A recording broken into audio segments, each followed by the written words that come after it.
serias de abuso infantil pueden resultar en la muerte del niño. Es posible que aquellos que sobrevivan al abuso sufran emocionalmente aun cuando las lesiones físicas se hayan superado. Los niños que han sido abusados suelen tener dificultades al establecer o mantener relaciones con otras personas a lo largo de su vida. También es más probable que sufran de poca y baja autoestima, depresión, pensamientos suicidas y otros problemas de salud mental. El abuso no es un problema familiar privado. Si bien por lo general ocurre dentro de las familias y se mantienen como un secreto familiar, una vez que usted sospeche que existe abuso infantil, tiene que tomar medidas para que esto no siga continuando. No importa si usted está equivocado, es mejor estar equivocado que lamentar más adelante.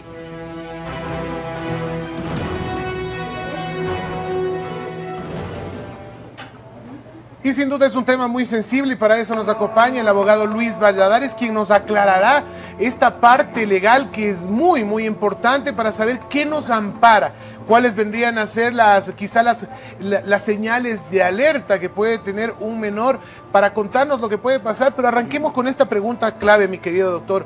¿Cómo está penado el delito de abuso infantil en nuestro país? Bueno, muy buenos días a todos quienes nos acompañan, Esteban, Martín, Cari. La verdad que este ha sido un tema en el cual en este panel lo hemos tratado muchas veces, no solo por el hecho de la alarma social que produce, porque nosotros escuchábamos los temas cada vez más recurrentes referente a abuso sexual en unidades educativas, en los hogares, y nos llama a colación tratarlo. Por ende, lo que debo decir que el abuso sexual, como me acabas de decir, en contra de menores, se encuentra penado de 1 a 3 años, de 3 a 5, pudiendo llegar de 7 a 10, en caso cuando se comete un abuso sexual, es decir, un acto de naturaleza sexual contra la voluntad de una persona sin que llegue a penetración en una menor de 6 años. Ahí se pena de 7 a 10 años. ¿Sí? Esas son las penas en cuanto al abuso sexual. Perfecto. Abogado Valladares, por otro lado, estábamos comentando al principio del programa ¿a qué nos referimos con abuso sexual? Porque muchas personas solamente creen que se trata ya de una penetración en realidad o de tocar a un niño. ¿Qué es lo que está como abarcando todo el tema de abuso sexual? Bueno, la pregunta tuya, Micari, es bastante recurrente y bastante importante, porque a todos nosotros lo empezamos a denominar como abuso sexual, sabiendo determinar que en el Código Orgánico Integral Penal establece lo que debemos de entender nosotros como delitos contra la integridad sexual y reproductiva de las personas, dentro de lo cual tenemos nosotros desde el artículo 166 en adelante determinado lo que debemos de entender como acoso sexual, que es la solicitud de un acto de naturaleza sexual, abuso sexual, que es la ejecución de un acto de naturaleza sexual sin llegar a penetración. De ahí tenemos lo que debemos de entender como estupro, violación, etcétera. ¿Qué debo de entender? Cuando tú me dices acoso sexual, es la solicitud de un acto, ¿sí? O sea, la solicitud de un acto de naturaleza sexual. Abuso sexual es ya la ejecución, el tocamiento sin llegar a penetración, tal y como determina el Código Orgánico Integral Penal, porque recuerde que el Código Orgánico Integral Penal nos da lo que debemos de entender como tipos penales, en la cual se describe y se tipifica actos criminales que serán sentenciados por la ley. Eso sería lo principal. Gracias. Perfecto, y a este panel le damos la bienvenida también a otra especialista, la doctora Verónica Jiménez, directora académica. Bienvenida a este panel para hablar acerca del abuso infantil. Y usted como directora que maneja chicos, ¿es fácil identificar los tipos de abusos que tienen los niños? Porque a veces los niños son muy retraídos, son muy callados, no quieren contar por miedo que les vaya a pasar algo, por la presión que pueden ejercer en ellos o sobre todo por el cariño que pueden tener por un familiar. Muchas gracias por la invitación, chicos. Es impresionante lo que tenemos que hablar. 1 de cada 6 niños en el Ecuador ha sufrido algún tipo de abuso sexual y 1 de cada 4 niños en el Ecuador. Estamos en una crisis, en una pandemia y tenemos que hacer muchas cosas para que estos niños logren identificar, logren hablar y logren decir lo que les está sucediendo. ¿Y cómo comienza el problema? El problema comienza, por ejemplo, porque en casa nosotros pegamos, castigamos, hablamos y hacemos sentir que el niño está mal, que el niño es el malcriado, que el niño se ha equivocado. Entonces ese niño nunca va a tener la confianza de decirte, papá, mi tío, mi tía, tu amigo está haciendo esto conmigo. Recuerden algo súper importante. Esto es que el 90% de los casos de abuso sexual infantil se dan en un entorno cercano a la comunidad, a la familia o donde está viviendo el niño. Indudablemente, seguimos tratando esto desde la parte legal. Entonces, mi querido abogado, perdón, Nerita, mi querido abogado Valladares, desde la parte legal, ¿cuáles serían los pasos a seguir en caso de, por ejemplo, detectar un padre, una madre que el abuso vino, qué sé yo, de un vecino? ¿Cuáles son los pasos? ¿A dónde se va? ¿A policía, a fiscalía, a flagrancia? ¿A dónde? Ya, la situación es bastante delicada y determinante. ¿Qué vamos a decir? El Código Orgánico de la Niñez y Adolescencia establece que existen personas obligadas por la naturaleza de su profesión, digamos un médico, un psicólogo, que tienen la obligación de denunciar. Y en sí, el 73 del mismo cuerpo legal establece que todos tenemos la obligación de denunciar si conocemos un acto que está cometiendo, un acto delictual, en este caso sexual, en contra de un niño, niña o adolescente. Todos tenemos ese deber. Dentro de esto, si nosotros entendemos, digamos que un vecino o alguien detecta que el menor ha sido abusado sexualmente, digamos, en ese momento tiene que acercarse de manera inmediata a la INAPEN, puede también acercarse a la Fiscalía General del Estado para que hagan, por lo general saben pedir el soporte psicológico para determinar el grado de afectación y ya tener un indicio claro del cometimiento de un delito sexual. Y ejemplo, de esa manera, de manera inmediata pueden irlo a aprender en delito flagrante, siempre que esté dentro de las 24 horas para empezar el procesamiento del presunto infractor. Brevemente, abogado, se necesita el patrocinio de un abogado, y perdón, eso quería solamente, me faltó en la pregunta, porque a veces mucha gente no denuncia porque dice esto me va a costar mucho, ¿dónde consigo un abogado? Esto se va a demorar demasiado, este tipo es muy poderoso, tiene mucho dinero, me va a acabar, yo soy una persona humilde, ¿cómo me meto a pelear ante estas situaciones? Abogado, perdón que me he extendido. No, perfecto. La pregunta tuya es bastante importante porque ese es muchas veces un obstáculo legal que ayuda a que se perpetúe la impunidad. Debo decirte que se acerca a la Fiscalía, reciben asesoramiento, sí existe colaboración, pero muchas veces, como habíamos informado, sí se necesita de un abogado, muchas veces de alguien privado que le ayude a conducir, pero no. Existen fundaciones, la Defensoría Pública, existe la Fiscalía General del Estado, los SEX por parte del municipio de Quito, que ayudan y colaboran, pero de manera inmediata, principalmente a la Fiscalía General del Estado, para intentar lo que yo muchas veces le digo, si ya nos enteramos que ha sucedido, digamos, en momentos para ser eficaz y evitar fugas o etcétera, intentar hacer la detención, es decir, calificar la flagrancia, para que el proceso no se alargue y poder aprender y obtener justicia.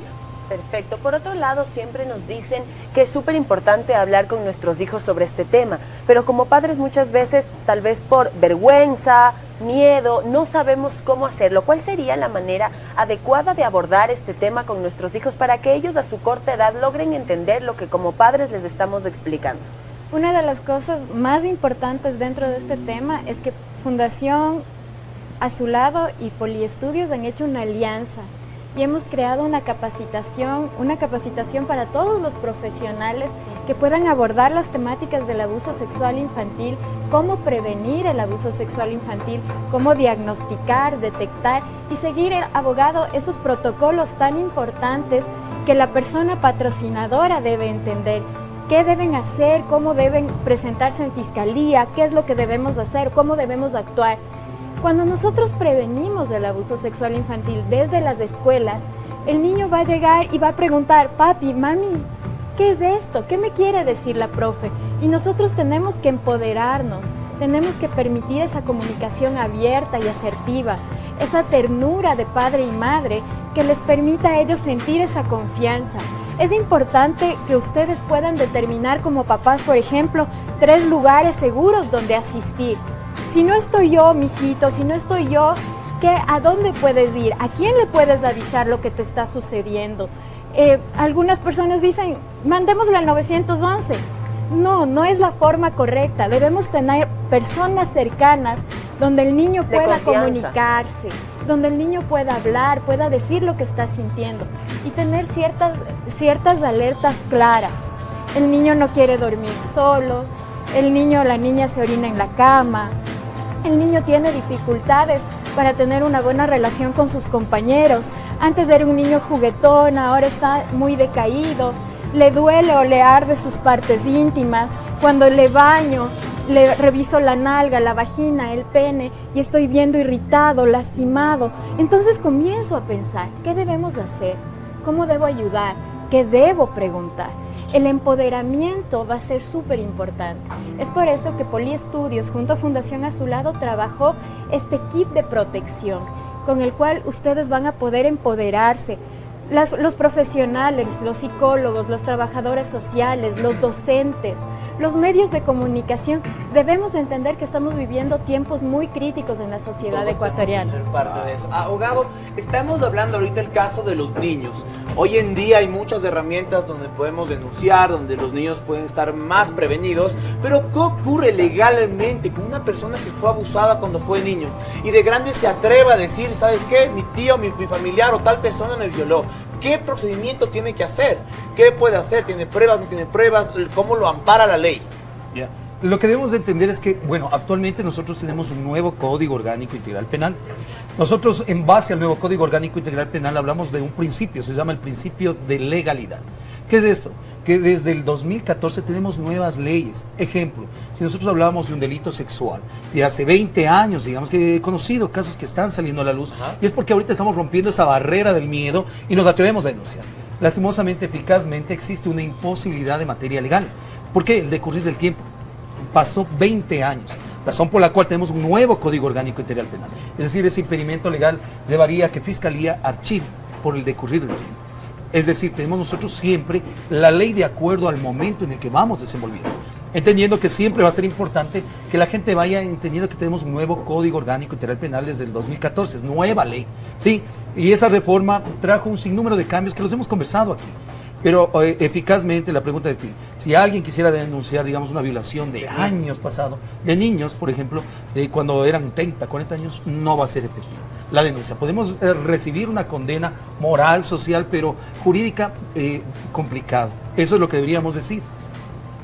Doctora Verónica, ¿cuál es su lectura de lo que se ve, por ejemplo, ya en los sectores más vulnerables, en las escuelas fiscales, que también se ha dado muchas denuncias en los últimos años de abuso por parte de profesores? ¿Cree usted que el Ministerio de Educación está tomando las acciones apropiadas para vigilar que esto no suceda o que por lo menos estas denuncias sean investigadas a tiempo? Y también contratar el personal, los profesores adecuados psicológicamente. Tenemos una cefalía en esto. Es realmente frustrante, se puede decir. Y no solo en escuelas fiscales, Esteban, en escuelas particulares vemos la misma dinámica. No existe estrato para el violador. Mira, ahora recientemente estamos hablando de un caso de un gran petrolero que abusaba sexualmente de niñas. Entonces nosotros estamos trabajando duramente en este tema, Esteban.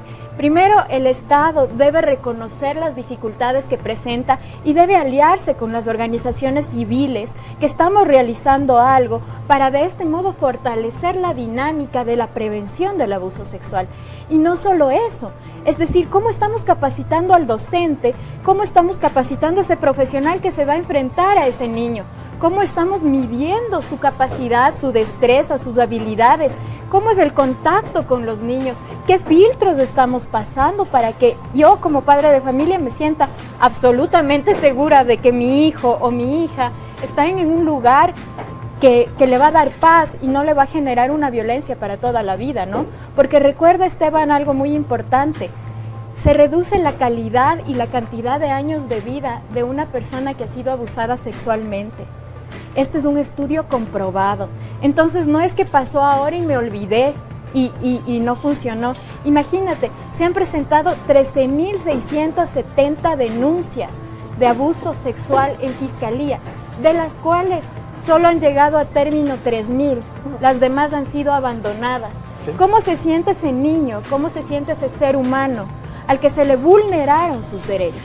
Debemos prepararnos, debemos profesionalizarnos, debemos capacitarnos. Yo recuerdo que cuando era pequeña y estaba en el colegio, nosotros teníamos natación y el profesor de natación tocaba a dos niñas en especial de una manera que yo no lograba entender qué era lo que estaba haciendo, pero a mi criterio yo veía que era muy feo. Y claro, ahora digo, qué terrible, porque en realidad lo que estaba pasando era esto, era un acoso sexual a estas niñas que eran 2 gemelas, que recuerdo claramente. Abuso. ¿Qué es lo que sucede, abogado, cuando una niña pasa o un niño pasa por esta situación y ya se pone la denuncia, pero se tiene que hacer la investigación? ¿Cuál es el proceso que tiene que pasar un niño? Porque como niño y como padre debe ser muy doloroso que tu hijo vuelva a recordar o cuente o vuelva a vivir eso. ¿Cuál es el proceso que pasa un niño? Bueno, digamos que se abre la investigación de un delito que no es flagrante. La Fiscalía envía a la delegación policial. Dentro de esto va a haber el examen psicológico que va a determinar si es que existe una afectación producto de un acto de naturaleza sexual en contra de un menor. Establece esto en conclusiones. Existe un principio en materia penal que es la no revictimización.